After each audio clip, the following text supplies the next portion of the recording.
Thank you very much, Mr. Chairman.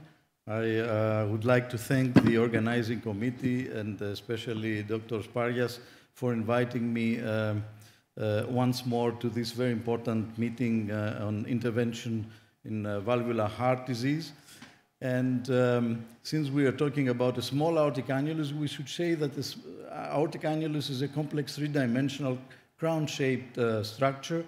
The surgeons think of it as the anatomic ventriculo-aortic junction, but with imaging, we tend to construct a virtual ring by linking the basal attachments of the aortic cusps.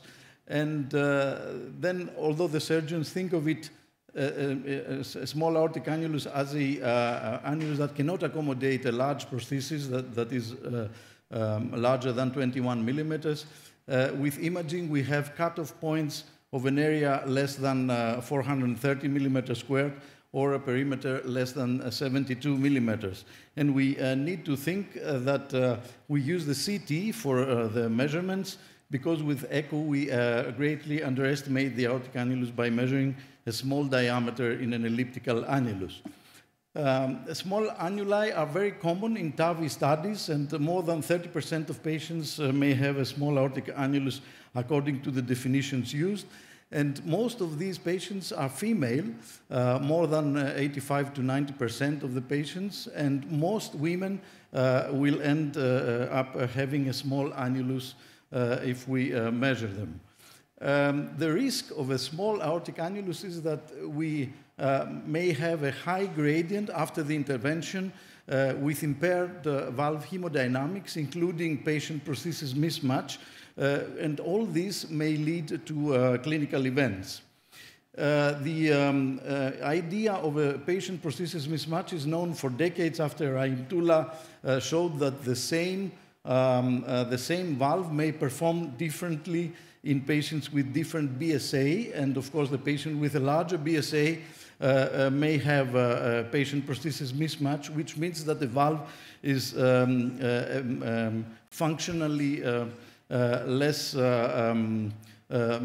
good for this patient with a large BSA. And of course, patients with a small valve and a large BSA are those who have the larger risk of a high transvalvular pressure gradient and an indexed and a lower indexed and effective orifice area. And if we see that this graph, we see that the patient with a patient prosthesis mismatch, a severe PPM, with 0.6 index effective orifice area may have a very large increase in the gradient up to 80 millimeter mercury with increasing stroke volume, whereas a patient without patient prosthesis mismatch will have a minimal increase at exercise. And we have seen from studies comparing SAVR versus TAVI that there is a higher incidence of severe patient prosthesis mismatch with the surgical approach, about 3 times more, and these effects are more pronounced in patients with small annuli. These are the results of the VIVA trial, which is a prospective multi-center international randomized trial with 150 patients with small annuli. And we have seen that there was no difference in rate of PPM and PVR, but we need to see that the patients who were operated on were about 1/3 received an annulus enlargement or a sutureless valve, which both perform better. And TAVI, not all patients received the supraannular prosthesis. The study was underpowered for clinical outcomes. And although we have seen that, the severe PPM was almost double in SAVR, which in some studies has been shown to be significant. If we look at the results of the REA trial, which was a trial involving only women, we see that there was a significant difference between SAVR and TAVI. These are women with, of course, a small annuli, and we need still to have the long-term result in order to assess the hemodynamic outcome. But the main question is, which valve should we choose for TAVI in patients with small annuli? Because we have seen that the self-expandable valves are associated with a lower frequency of patient prosthesis mismatch compared with balloon expandable valves, irrespective of the annulus area. And if we have an intra-annular device, then the risk, as we have seen in the TAVI small registry in patients with small annuli, this is a risk factor for PPM.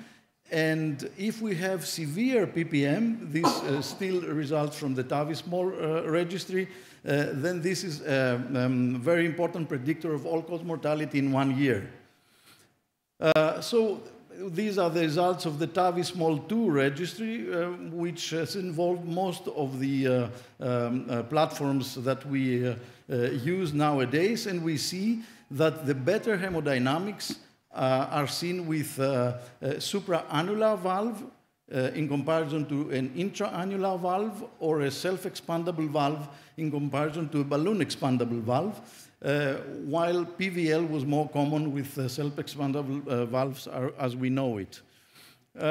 This is a study that has created a lot of discussion the last year after it was presented into 2024. And this is a prospective, the SMART trial. This is a prospective randomized trial in patients with a small aortic annulus and symptomatic severe AS, comparing in more than 700 patients between self-expandable valves we use nowadays, like the Medtronic Evolut Pro, Pro Plus, and FX, and balloon expandable valves from Edwards, Sapien 3 and Sapien 3 Ultra. And of course, as expected, we see that the effective orifice area measured was better with the self-expandable valves, and a rate of a mean gradient over 20 millimeter mercury through 12 months was much higher with the balloon expandable valve platforms. You see 32% versus 3.2%, 10 times higher.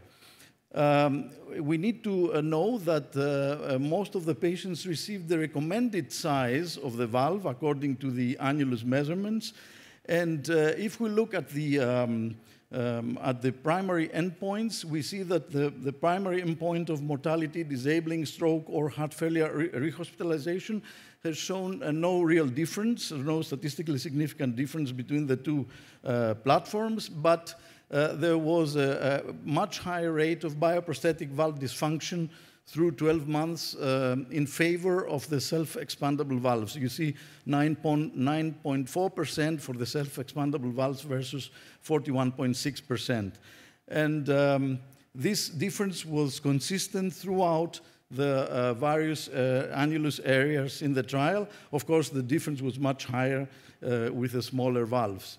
And although we have seen the 2-year results, which are still consistent, we know that it takes time to see adverse hemodynamics affecting clinical outcomes, and therefore we should wait for the 5-year duration of the trial. Because we know that bioprosthesis valve dysfunction is associated with a 5-year clinical outcome in a pooled analysis. So for valve-in-valve TAVI, this is always more or less a problem for the risk of patient prosthesis mismatch and, of course, coronary obstruction. And there, we should preferably use a supraannular device or use bioprosthetic valve fracture. We have not seen differences in clinical events between self-expandable and balloon expandable valves in this meta-analysis. But using a balloon expandable valve of a small size or having a small bioprosthesis less than 21 millimeter or even a bioprosthetic patient mismatch after surgery are possible factors associated with residual transcatheter valve stenosis. And this is a case of one patient we had 2 months ago, a 77-year-old male with a high BSA 2.3, received 4 years ago a Sorine crown 23 millimeters with severe patient prosthesis mismatch and deteriorating left ventricular systolic function as low as 25%. He has a narrow and shallow anatomy of the aortic root. A valve fracture was not possible because then we would need a larger valve which would not fit in the anatomy. And so we performed chimney stenting to protect both coronary arteries, and we inserted an Evolut ProPlus 23 millimeters, no complications, and we have witnessed an impressive symptomatic improvement in 1 month follow-up. So to sum up, patients with severe aortic stenosis and small aortic annuli represent a challenging patient subset that bears increased surgical risk, has a much higher likelihood of suboptimal valve hemodynamics and high incidence of patient prosthesis mismatch, which both translate into increased overall mortality. TAVI is a very attractive option for such patients with superior hemodynamic results compared to SAVR, and self-expandable valve seems to offer advantages in hemodynamics and valve duration in comparison to balloon expandable valves. Of course, we need longer follow-up data of the SMART trial, and therefore we should have a careful evaluation, hard team discussion, and thoughtful planning of the optimal strategy, which would consider the expected hemodynamic performance of a treatment decision, the longevity of the prosthesis, and of course the feasibility of future intervention if there is a bioprosthetic valve failure. Thank you very much for your attention.